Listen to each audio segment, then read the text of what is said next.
سلام، عیدتون مبارک. خوش اومدید به مراسم بزرگ کیلویی رپ فارسی، جایی که قرار اسکار و گرمی های رپ فارسی رو امروز رو همه بدیم. بدون معطلی بریم برای گروه اول، پدیده یا استعداد برتر سال. از آقا یاسر عزیز بیشترین آلبوم رو در رپ فارسی داره، البته آلبوم عکس. میخوام که بیان روی صحنه تا برنده رو ما اعلام بکنن.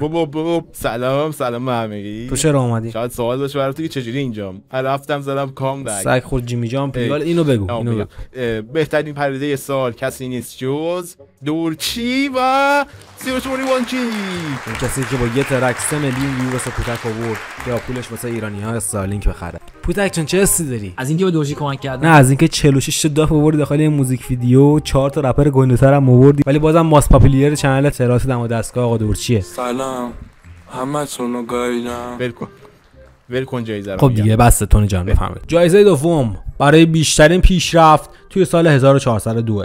کسی که از پرهام تبدیل محمد تقی شد. کسی که از دورت بگردم اسیسم تبدیل به ضعیف اینجا رو تمیز کن شد. کسی که 4 روز رذالت کشید و منتظر موند ولی تا وقتی اومدن کاشانک فرار کرد. بدون اعلام میکنن کسی نیست جز ویناک. بیشترین پیشرفت الوکیلی من داشتم و نادواری کردم. چطور برم به کاری بودم پیش اومده برگردم. جایزه بعدیمون خیلی جایزه باحالیه، خودم خیلی دوستش دارم. بهترین دلقک سال پوریا آدرویت. البته آدرویت اینجا نیست، ما تماس تلفنی باش گرفتیم، قراره که سری توصیه ها رو به ما بکنه. آدرویت جان رو ترکو بگاید، یوتیوب هم بگاید، اسپاتیفای هم بگاید، ننه منم بگاید، همه رو با هم بگاید. نه وایس این قطع کنم میترسم. جایزه بعدی بهترین پرودوسر سال 1402 از بین دهقان، مهدیار و کاگان، از یکی از بهترین دیسکون‌های رپ فارسی، عمو پورنگ دعوت میکنم که نامش رو بخون. بچه‌های خوب، اون کسی نیست جز کاگان. خب کجایی؟ کاگان کجایی؟ صداهایی میاد. جایزه بعدی بهترین آلبوم رپ فارسی، از یکی از بزرگان رپ فارسی دعوت میکنم آقای پیشرو که بیانو اعلام بکنه. سلام خدمت همه دوستان. همونجوری که میدونید ادب خیلی چیز مهمیه بچه‌ها. من زمانی که تو خوار بودم یه چیزی بهم وحش شد از MC2 گرفت سمت سی بودم. گفتن که باید بیام اینجا یه توضیحاتو بهتون بدم راجع به اینکه خدا این فهمی کانال رو هستم که مثلا این سوال دارم. این فقط وحش بود. آقا ولکن به خدا خلاصه ندارم مردم.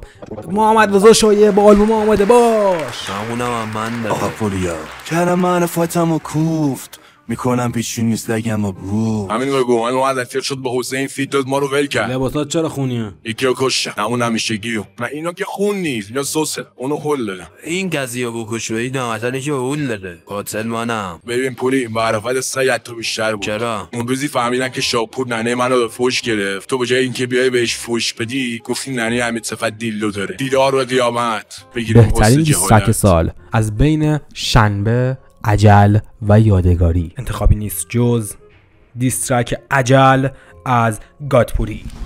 یعنی چی؟ من اعتراض دارم. اعتراض به چی آقا؟ اصلا همتون وصلیم، بنده یک وصله. منطقت چیه؟ اصلا اسم بنده یک تو قانون اساسی اومده. من میگم شما وصلین، گوش کنین دیگه. آره تو همون بنده یک اومده. منم اعتراض دارم. اعتراض به چی دقیقاً؟ نمیدونم ولدیزم، منم باید اعتراض داشته باشم دیگه. جایزه بهترین سینگل ترک سال از بین 3 گزینه بشمار از ویناک، بالاست از فدایی و بوسه یهودا از علی سورنا. کسی نیست جز بوسه یهودا از علی سورنا. خیلی دارم میخواست با این موزیکم شوخی بکنم، خیلی دای سمی هم تو ذهنم بود ولی خب حیف. ما هم شوخی با این داستان نمیکنم. آقا جر ندید منو تو کامنت ها، شوخیه. و در نهایت آخرین جایزه و مهمترین جایزه امسال، بهترین رپر یا آرتیست سال 1402 از بین 3 نفر قراره اعلام بشه، از بین گادپوری، ویناک و محمد رضا شایعه. میخوام گمگشته رپ فارسی، کسی که 4-5 سال پیداش نمیکنیم از گور بلند کنیم بیاد جایزه رو بخونه و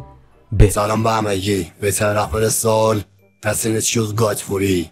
حرفیه جیدال کو هیدال هستی یاری ختم کلوم. چند روزی همه ترک رو ریز میکنیم از بنده یک. بچه‌ها سال خوبی داشته باشید. ویدیو قبلی هم ببینید. سابسکرایب یادت نره.